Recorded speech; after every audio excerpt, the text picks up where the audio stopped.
요즘 제 마음을 사로잡는 것은 주님의 눈입니다. 주님의 시선입니다. 로마서 4장에 보시면 아브라함에 대한 믿음에 대해 하나님이 평가를 하고 계십니다. 아브라함은 저희들이 창세기를 통해서 아시는 바와 같이 많은 연약이 있었습니다.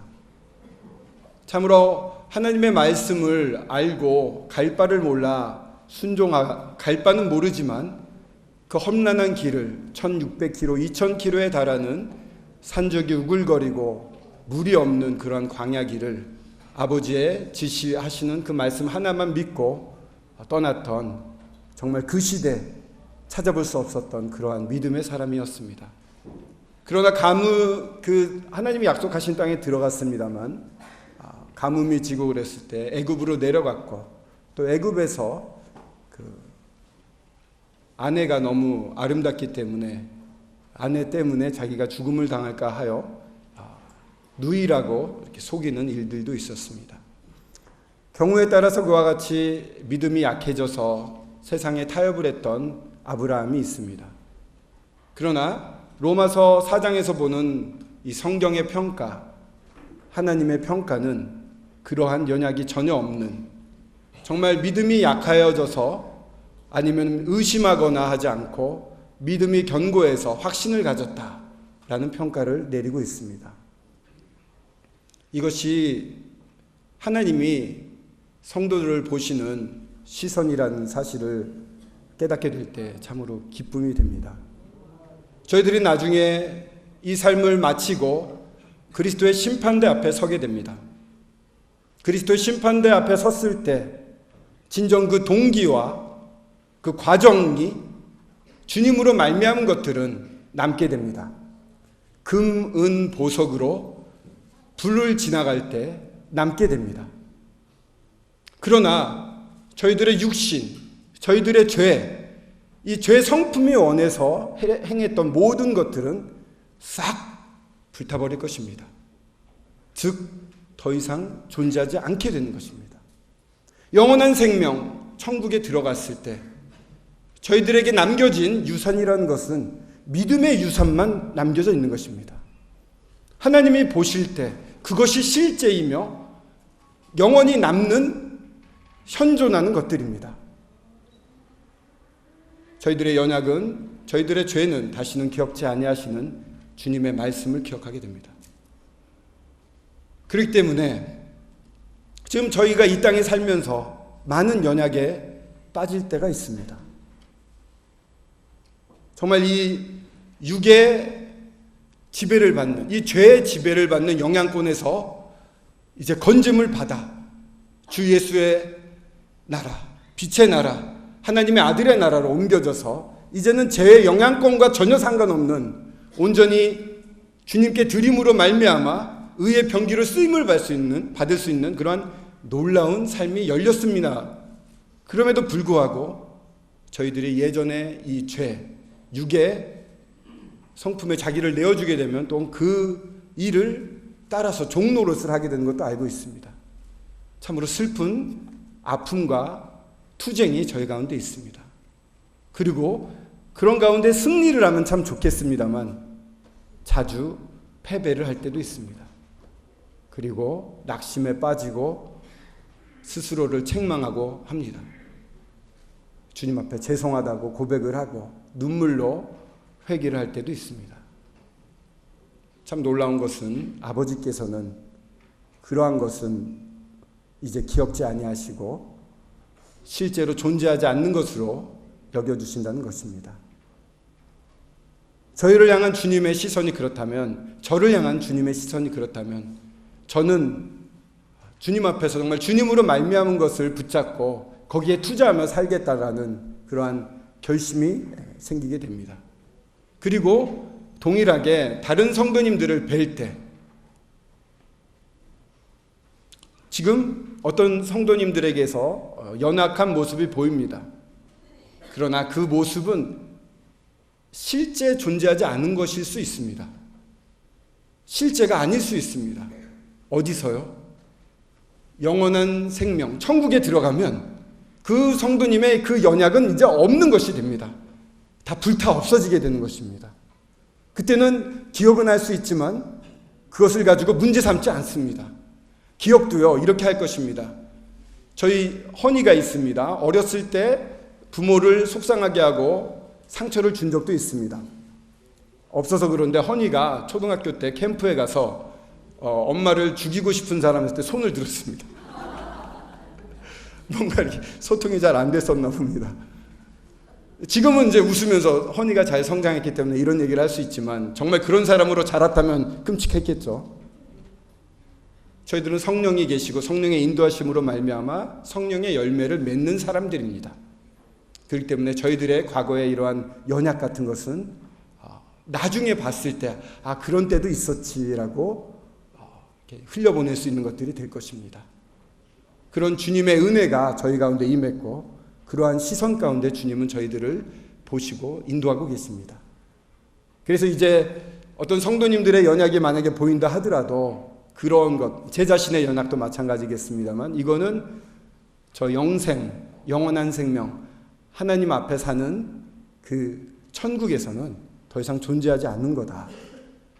그렇기 때문에 더 이상 그렇게 크게 걱정하거나 신경 쓰지 않아도 되는, 저희들의 좋은 부분을 자꾸 개발을 시켜주면 자녀를 키우신 부모님들은 아시겠습니다만 자녀의 좋은 점을 자꾸 개발시켜주면 좋은 방향으로 나갑니다. 그러나 뼈두락지가 우리 몸에 났을 때 자꾸 만지면 어떻게 됩니까? 덧나게 되죠. 연약을 자꾸 건들게 되면 더 곪을 수가 있습니다.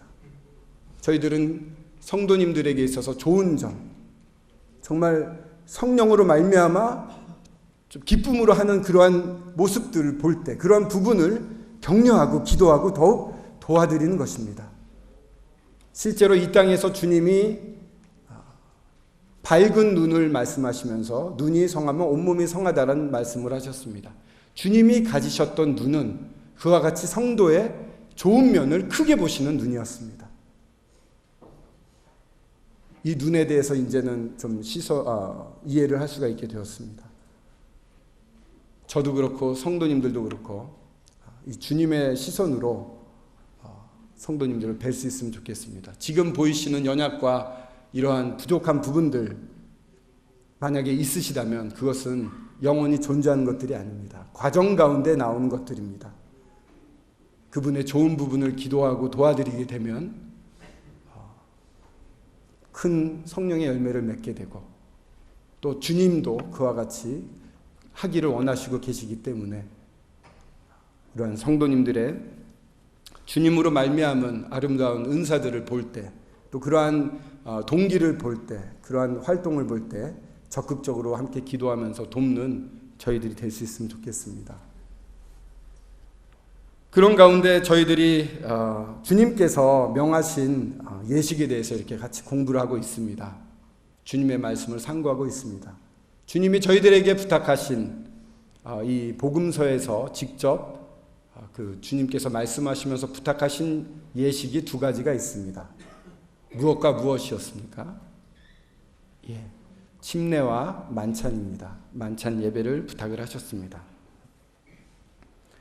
침례는 지난주에 다뤘을 때 성경에 크게 5가지의 침례가 나오고 있었는데 불침례라고 하는 것은 심판을 의미하는 것이고 나머지 4가지 침례가 진정한 의미의 침례라고 말씀을 드렸습니다. 이 4가지 침례에 대해서 기억을 하십니까? 대부분의 성도님들이 기억을 하고 계시리라 생각이 됩니다. 첫 번째 복음서에 처음 나오는 침례는 어떤 침례였죠? 침례 요한의 침례였습니다.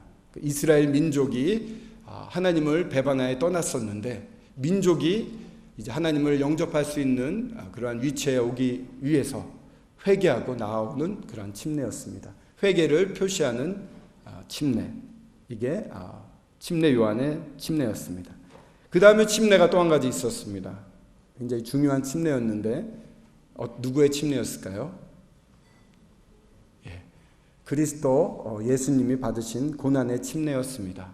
내가 받을 침례가 있으니 그 침례가 이루어지기까지 나의 답답함이 어찌하겠느냐라고 누가복음 12장 50절에서 말씀을 하십니다. 그 침례는 바로 십자가에서의 죽으심이었습니다.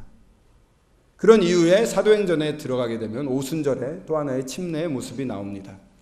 사도행전 2장에 나오는 침례의 모습은 바로 성령의 침례입니다. 그래서 이제 성령이 이 땅에 돌에 거하시러 내려오셨고, 성령이 내려오심으로 말미암아 성도들에게, 믿는 자들에게 주어지는 성령의 침례였습니다.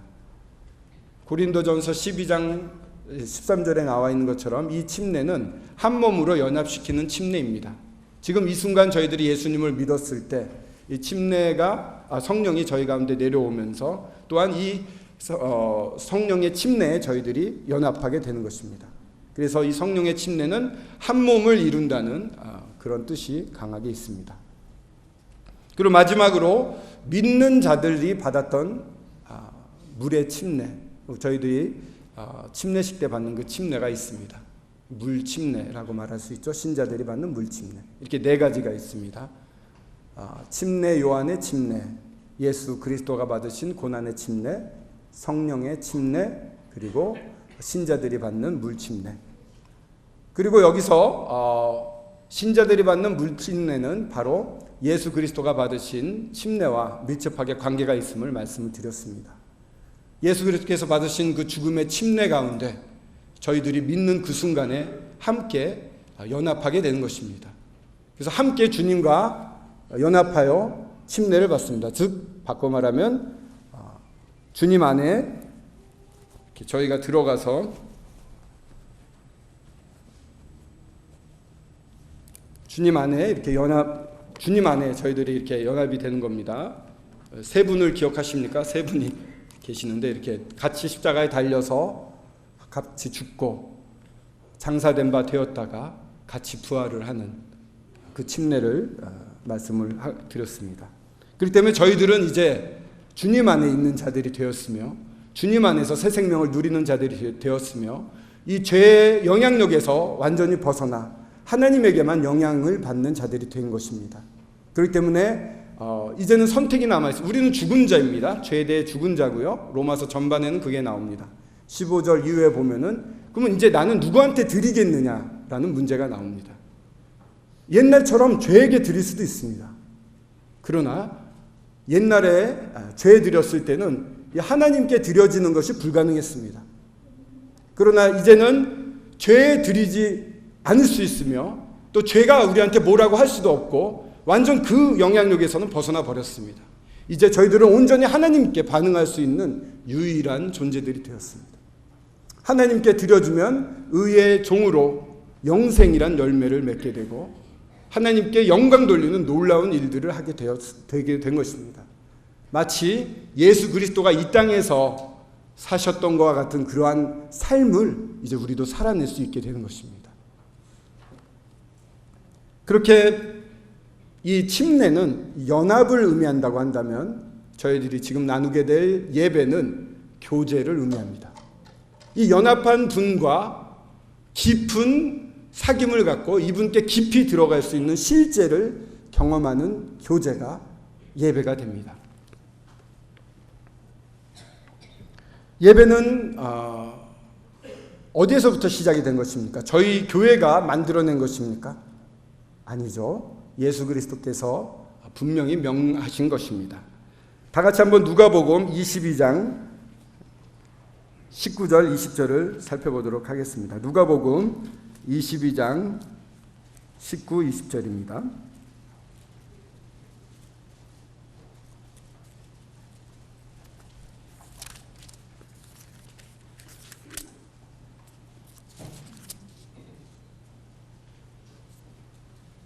찾으셨습니까? 누가복음 22장 19, 20절입니다. 누가복음 22장 19, 20절입니다. 다 같이 한번 읽어보도록 하겠습니다. 시작. 또 떡을 가져 감사 기도하시고 떼어 그들에게 주시며 이르시되 이것은 너희를 위하여 주는 내 몸이라 너희가 이를 행하여 나를 기념하라 하시고 저녁 먹은 후에 잔도 그와 같이 하여 이르시되 이 잔은 내 피로 세우는 새 언약이니 곧 너희를 위하여 붓는 것이라. 이렇게 말씀을 하셨습니다. 주님께서 말씀하셨습니다. 이것은 너희를 위하여 주는 내 몸이니 너희가 이를 행하여 나를 기념하라. 떡과 잔을 떼시면서 나를 기념하라. 나를 기념하라. 나를 기억하고 나를 생각하고 나를 높이며 나에 대해 빠져들어라. 나를 기념하라. 라고 당부를 하셨습니다. 십자가에 달리시기 전 사랑하던 제자들이 떠나갈 뿐만 아니라 배반하고 그 죽음의 침례, 엄몰하는 파도, 부서지는 폭포 같은 육신으로 받는 고통 이상의 아버지로부터 받는 그 진노의 대상이 되는 그 두려움, 그런 가운데 주님의 이때의 표정은 매우 밝으셨으리라 생각이 됩니다. 이것은 주님께서 부활하셔서 얻게 되실 교회, 나의 신부, 새 사람을 내다보시고 그 교회에 당부하시는 그러한 당부셨기 때문입니다. 미래를 내다보시고 그 고난을 거쳐서 받게 되는 주님이 받게 되는 그 상급이라고 할까요? 그 놀라운 시간을 염두에 두고 말씀하셨기 때문에 이때 주님의 얼굴에는 미소가 번져 있지 않았을까 생각하게 됩니다. 주님이 이렇게 직접 부탁을 하셨습니다. 그리고 그 전부터 주님께서 말씀하셨습니다. 하나님께서는 신령과 진정으로 예배하는 자를 찾으신다라고 사마리아 여인에게 요한복음 4장 23절에서 말씀을 하고 계십니다. 신령과 진정으로 예배드리는 자를 찾으시는 하나님, 전심으로 나를 행하는 자에게 능력 베푸시기를 기뻐하시는 하나님, 찾고 나와 예배드리는 것을 갈급하시는 하나님의 마음이 있었고, 그것이 이제 드디어 구약의 그 긴 시간 동안에 없었던 새 신부, 새 사람으로 말미암아 예배가 드려지게 되는 것입니다. 이와 같이 주님이 직접 말씀하셨을 뿐만 아니라 사도행전 2장 42절에 보시면 사도의 가르침을 받아 교제하며 떡을 떼며 기도하기에 전혀 힘쓰느니라 라는 말씀이 있습니다. 실제로 초대교회에 막 성도들이 침례를 받고 교회가 형성됐을 때 그들은 떡을 떼는 일에 힘을 썼습니다. 여기저기에서 가정 집회로 가지면서 그때도 떡을 떼고 수시로 떡을 뗀 모습으로 보여집니다.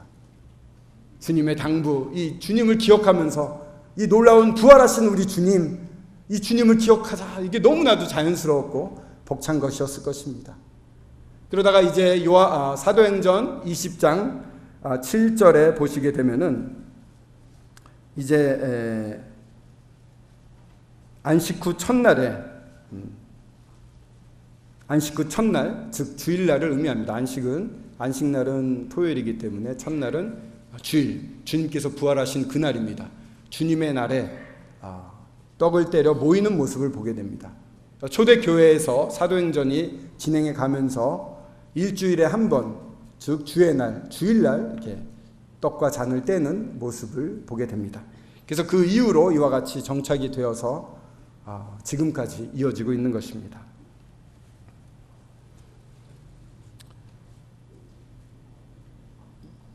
그러나 이 예배는 로마서 8장, 로마서 12장 앞부분을 한번 같이 보겠습니다. 다 같이 한번 로마서를 보겠습니다. 예배 드리는 것과 이 만찬 예배의 관계에 대해서 저희들이 종종 혼란스러워할 때가 있습니다. 예배는 무엇일까요? 로마서 12장을 한번 보시겠습니다.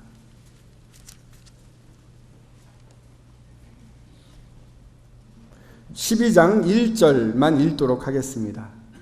다 같이 한번 읽겠습니다. 시작. 그러므로 형제들아, 내가 하나님의 모든 자비하심으로 너희를 권하노니 너희 몸을 하나님이 기뻐하시는 거룩한 산 제물로 드리라. 이는 너희가 드릴 영적 예배니라.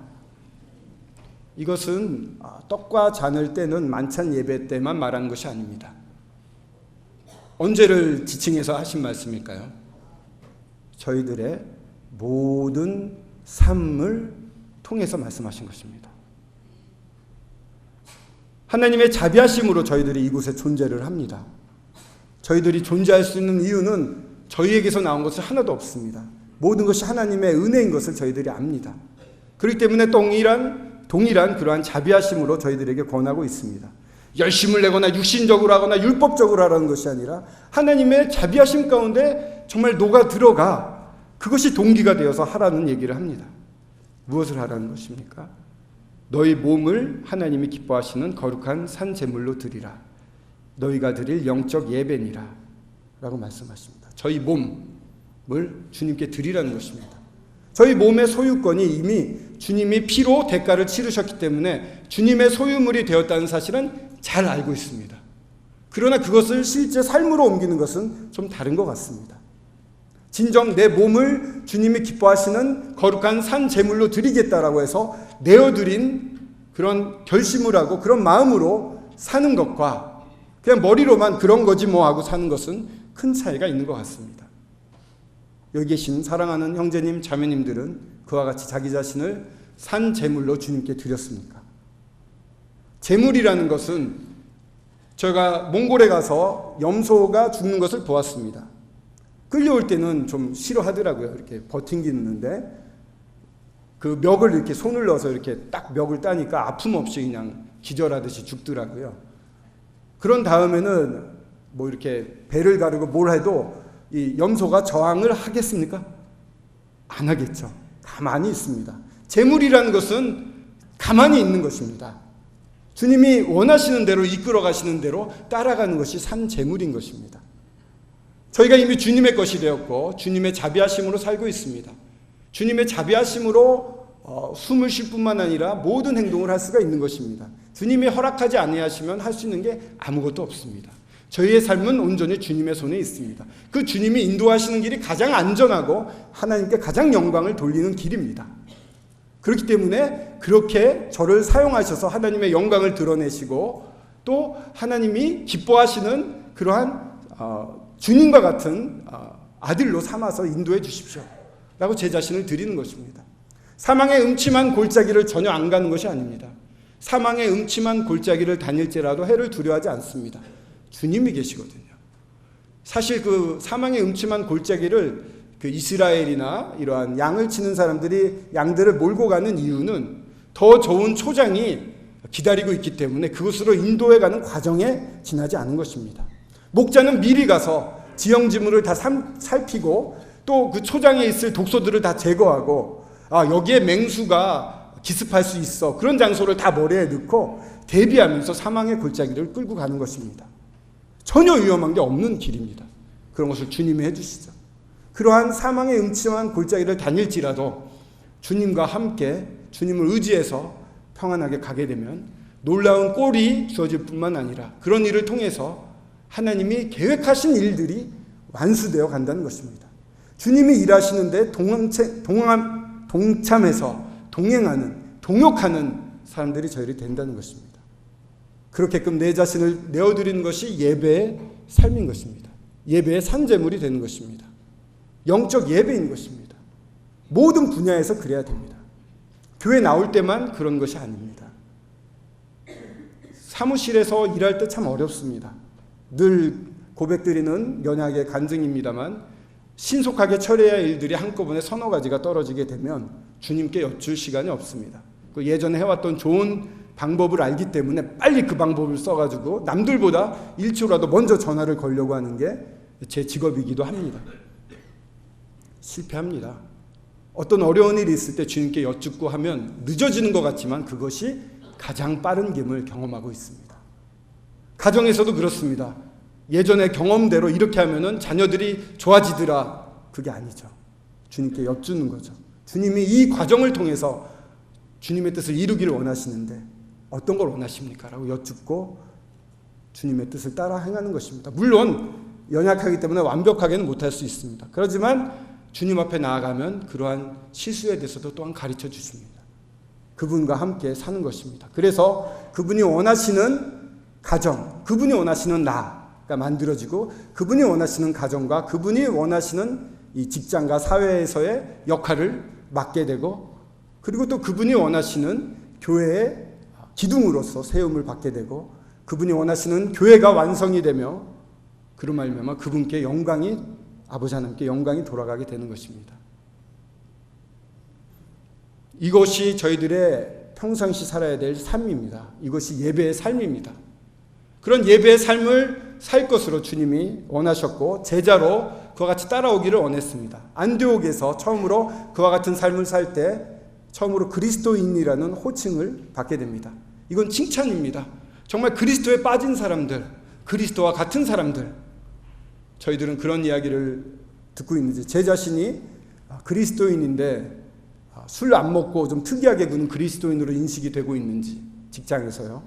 정말 저 황웅재 씨한테 가면은 평안함이 있고 온유함이 있고 뭔가 이렇게 차분함이 있다. 그리고 나를 위한 헌신을 해주려고 하는 진정한 사랑이 흐르는 사람이다라는 평가를 받고 있는지, 쟤는 맨날 술도 안 먹고 회식도 빠지고 까탈스러운 사람이야, 이런 평가를 받고 있는지, 주님을 순종하실 때 주님이 그때그때마다 인도하셔서 주님의 성품을 저희 가운데 드러내시게 해주실 것입니다. 산 제물로 드려지는 예배, 이것이 저희들의 삶의 예배이며 그런 예배의 삶을 살 것을 주님이 원하시면서도 그 중에 특별히 나를 기념해 다오라고 부탁하신 게 떡과 잔, 만찬 예배가 바로 주님이 특별히 원하셨던 것입니다. 떡과 잔을 떼면서 나를 기념해 달라.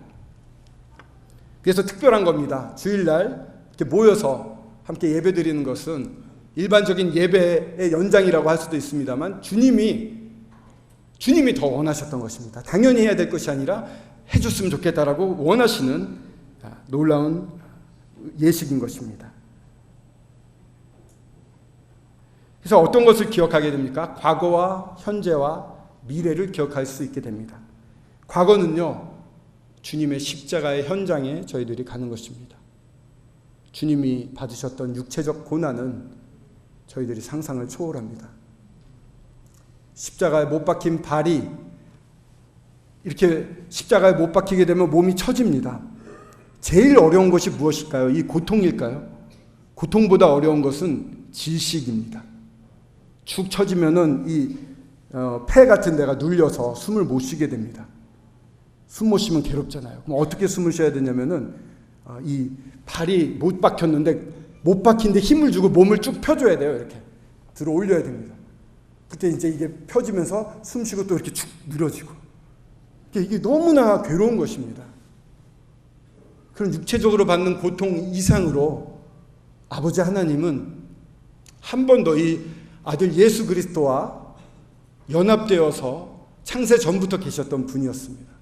아버님의 영광이 바로 아들의 영광이었기 때문에 죄와 상관없는 모든 천사들이 얼굴과 다리를 가리고 죄 없는 존재인 천사도 바라보지 못하는 그러한 영광 가운데 계셨던, 진정한 평강과 사랑과 온유와 이런 것에 근원이셨던 분인데, 그분이 이제는 그 좋으신 아버지와 벗어나서 쏟아지는 폭포와 같고 시꺼먼 쓰나미와 같은 사망의 저주를 그 몸으로 받게 되고 맛보게 되셨다는 이 결별과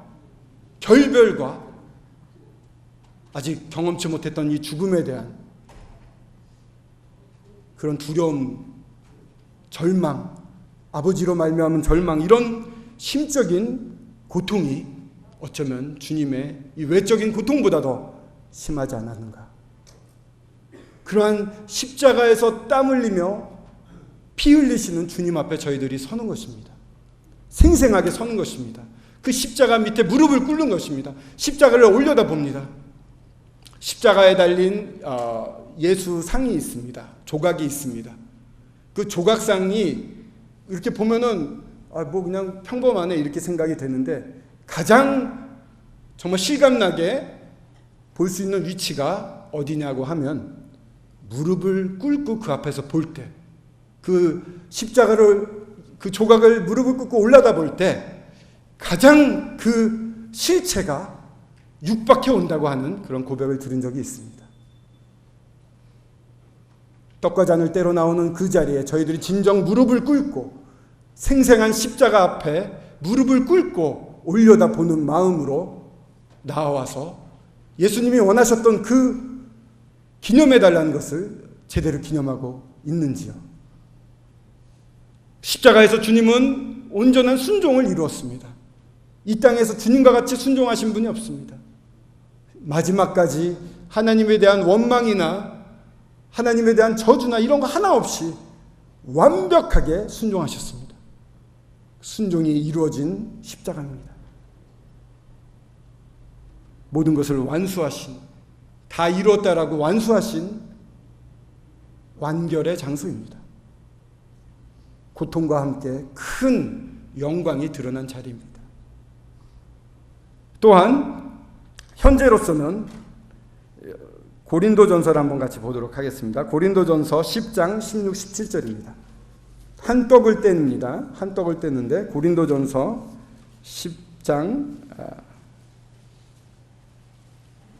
16, 17절입니다. 고린도전서 10장 16, 17절. 다 같이 한번 읽어보도록 하겠습니다. 시작. 우리가 축복하는 바 축복의 잔은 그리스도의 피에 참여함이 아니며 우리가 떼는 떡은 그리스도의 몸에 참여함이 아니냐. 떡이 하나요 많은 우리가 한 몸이니 이는 우리가 다 한 떡에 참여함이라. 떡이 하나입니다. 왜 그렇습니까? 떡이 하나요? 17절에 많은 우리가 한 몸이니 이는 우리가 다 한 떡에 참여함이라. 우리가 하나인 것을, 이 교회가 한 몸인 것을 드러내는 것이 떡의 의미이기도 합니다. 주님이 죽으심으로 말미암아 부활하셔서 저희들을 낳으셨습니다. 이제 성령으로 말미암아 저희들은 한 몸이 되었습니다. 저희가 하나다. 그 놀라운 주님과 원수관계도 아니고 이제 화목하게 되어서 하나님과 화목한 자가 되어서 그 피로 말미암아 이제는 주님과 화목한, 하나님 안에서 화목할 수 있는 자들이 되었다. 이것보다 놀라운 복음이 어디 있겠습니까? 모든 피조물이 가장 두려워할 수밖에 없는 하나님의 그 진노 가운데 저희들은 완전히 자유한 자들이 되었습니다. 그냥 보통 자유해진 것이 아니라 하나님 안에 쑥 들어가 버렸기 때문에 하나님이 저희들과의 관계가 나빠지려고 그러면 스스로를 그런 일은 없겠습니다만 해야지만 저희들을 해야 할 수 있을 정도로 저희들은 완벽한 평안에 들어간 것입니다. 그게 완전한 한 몸이 된 것입니다. 한 몸을 나타내는 것입니다. 완벽한 화목, 한 몸인 교회를 의미하기도 합니다. 또한 하나 되셔서 저희들의 머리 되신 주님이 드러나고 있습니다. 저희들을 지금 이 순간에도 살아서 인도하시는 목자시라는 것을 잘 나타내고 계십니다. 뿐만 아니라 저희들이 주님 안에 있기 때문에 성령으로 말미암아 계속 성장을 해갑니다. 어디까지 성장해 갑니까?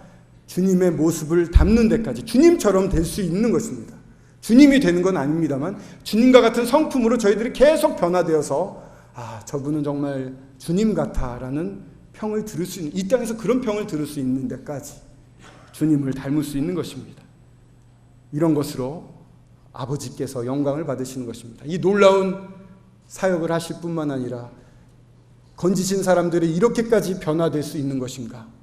이 지혜는 정말 놀랍다. 이 총명은 어디서 온 것일까? 라고 천군 천사들이 찬양을 드릴 수밖에 없는 것입니다.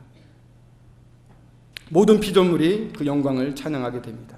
그리고 이제 미래, 고린도전서 한 장을 넘기셔서 11장 26절입니다. 11장 26절입니다.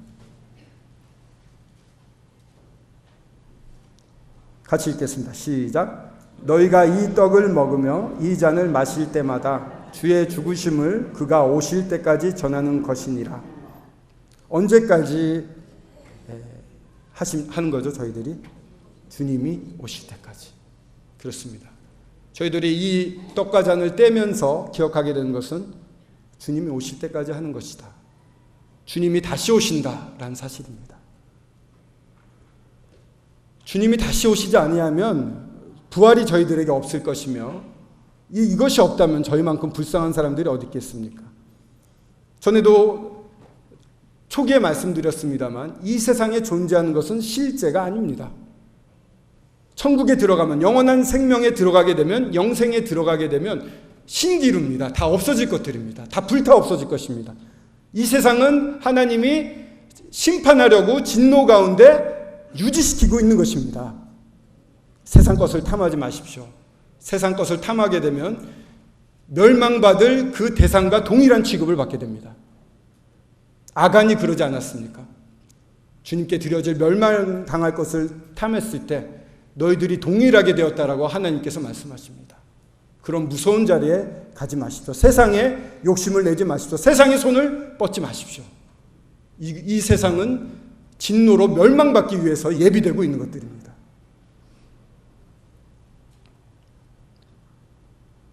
실제는 이런 것들이 아닙니다.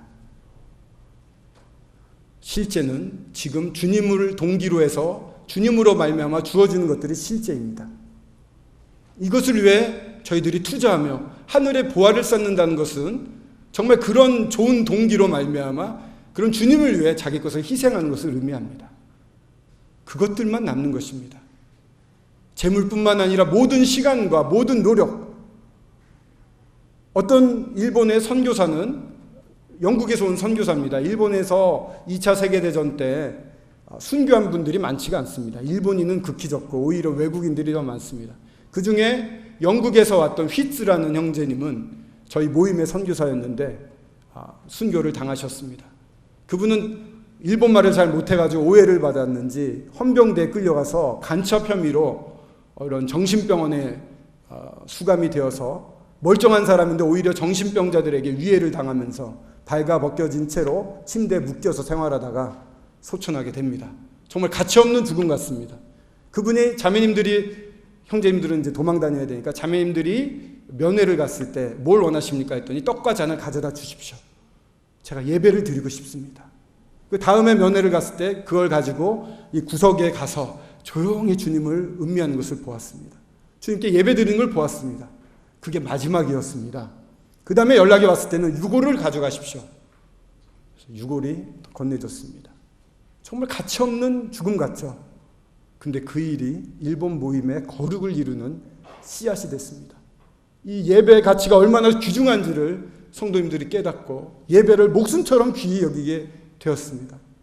간암으로 죽어갔던 오가와 형제님이 정말 멀리서 목숨을 무릅쓰고 비행기를 타고 자기 모임으로 돌아와 거의 무의식 중에 빠졌음에도 불구하고 노란 눈물을 흘리며 예배를 드리러 참석하는 그 이유는 주님이 원하셨던 이 예배가 그렇게 소중하기 때문이었습니다.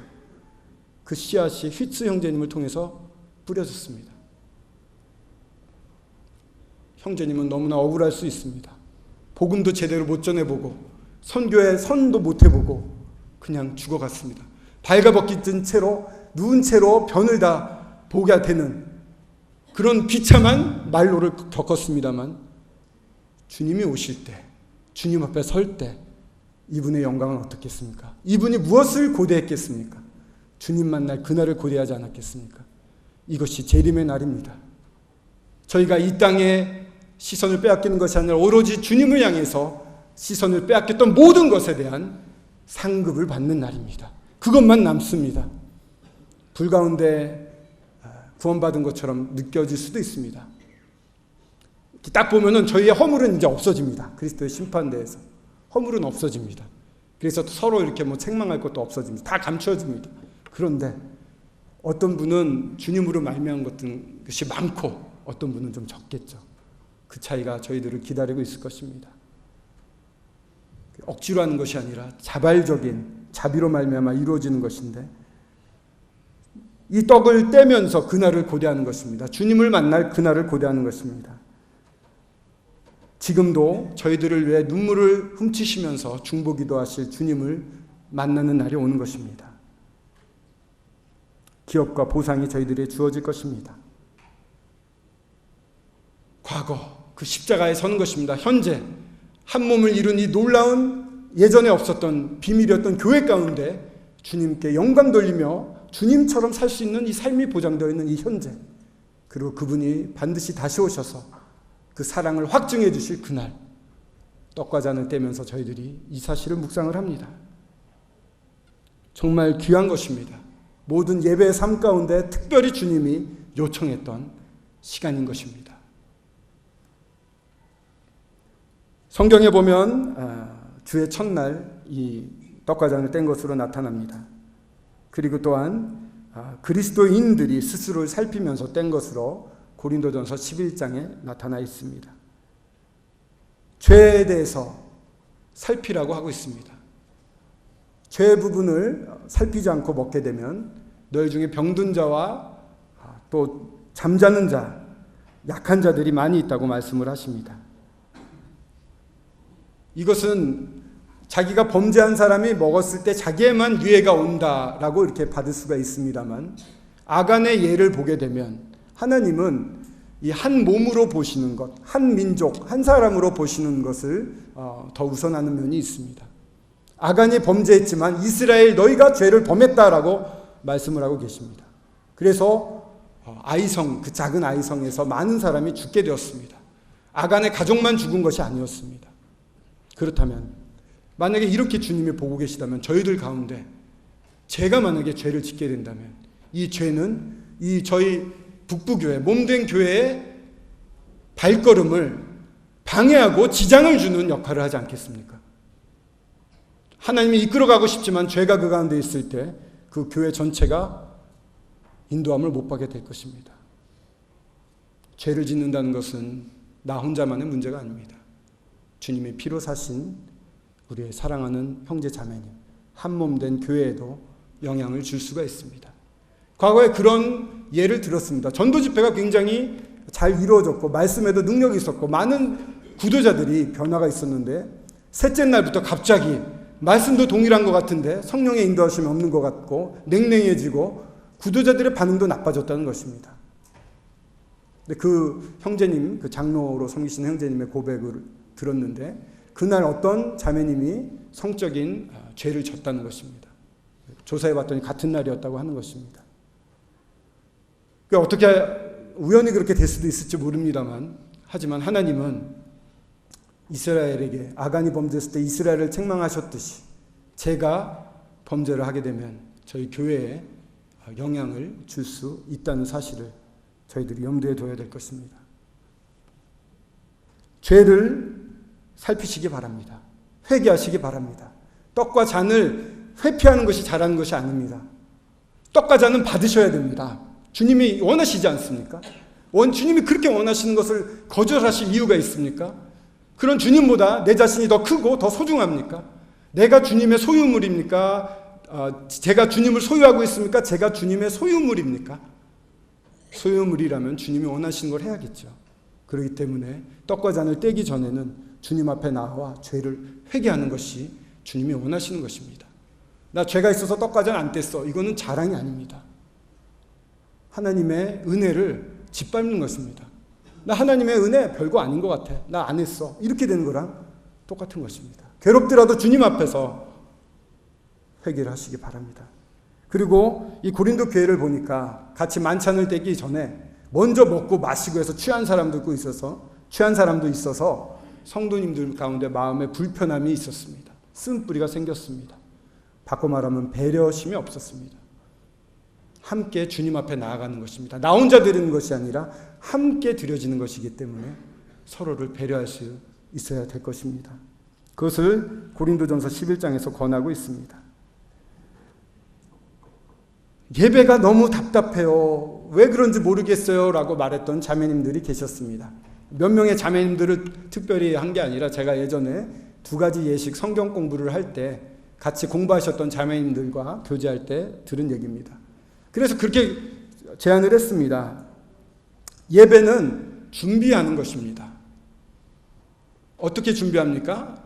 아까 말씀드린 대로 저희들의 삶, 거룩한 예배로 드려지는 삶이 전제되어야 됩니다. 거룩한 삶이 전제되면서 주님을 맛보면서 그렇게 준비가 되는 것입니다. 그리고 권하고 싶은 것은 토요일 날 별도로 시간을 내십시오. 30분 정도라도 좋습니다. 내일 주님의 앞에 나아갈 때 맨손으로 가지 말자.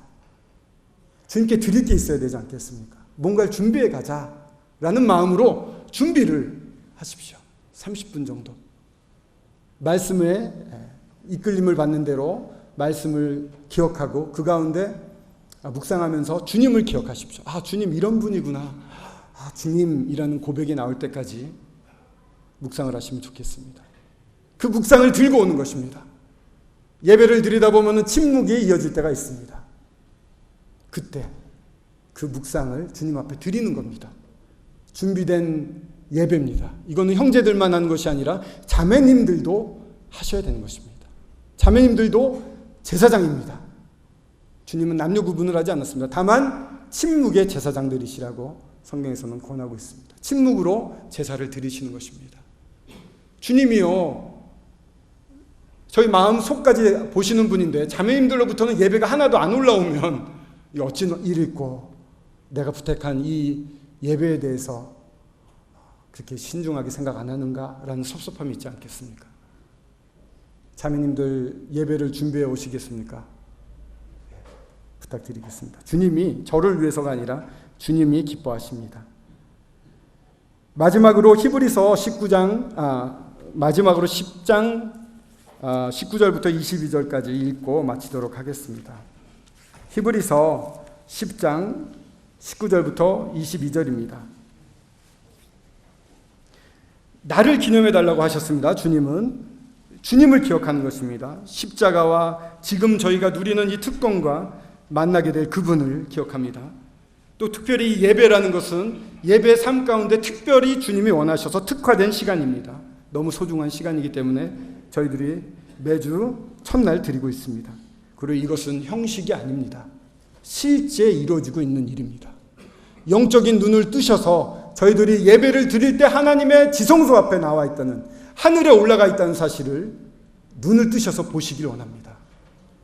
10장 19절부터 22절입니다. 같이 읽겠습니다. 시작. 그러므로 형제들아, 우리가 예수의 피를 힘입어 성소에 들어갈 담력을 얻었나니 그 길은 우리를 위하여 휘장 가운데로 열어놓으신 새로운 살 길이요 휘장은 곧 그리스도의 육체이니라.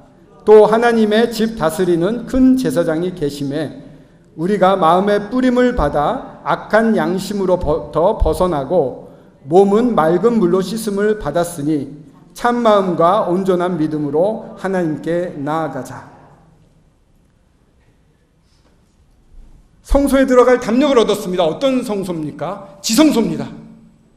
저희가 그런 자가 되었습니다. 하나님이 임재하는 가운데 언제나 설 수 있는 자가 되었습니다.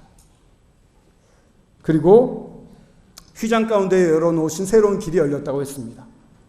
휘장이 성소가 찢어지면서 길이 열리지 않았습니까? 이 찢어진 성소의 휘장은 바로 예수님의 육체를 의미합니다. 과거에 아브라함이 제사를 드릴 때 소를 반으로 짜게서 거기에 피가 흐르는 길을 걸어가면서 언약을 하신 걸 기억하실 것입니다. 피 가운데로 걸어가면서 우리가 약속을 지키지 않으면 이 소처럼 찢겨질 것입니다라는 것을 의미하는 것입니다. 주님이 몸을 찢으셨습니다. 휘장이 찢어지듯이 몸이 찢어지면서 영적인 눈을 뜨시기 바랍니다. 영적인 눈으로 보시기 바랍니다. 찢어지면서 주님의 피가 뚝뚝 떨어지는 것을 저희들은 지나가고 있는 것입니다. 베드로전서 1장 2절에도 주님의 피 뿌리심을 받기 위하여 선택함을 받은 너희들이라고 표현되어 있습니다. 마찬가지로 22절에 여기도 너희가 마음의 뿌림을 받아, 무슨 뿌림을 받았습니까? 피 뿌림을 받는 것입니다.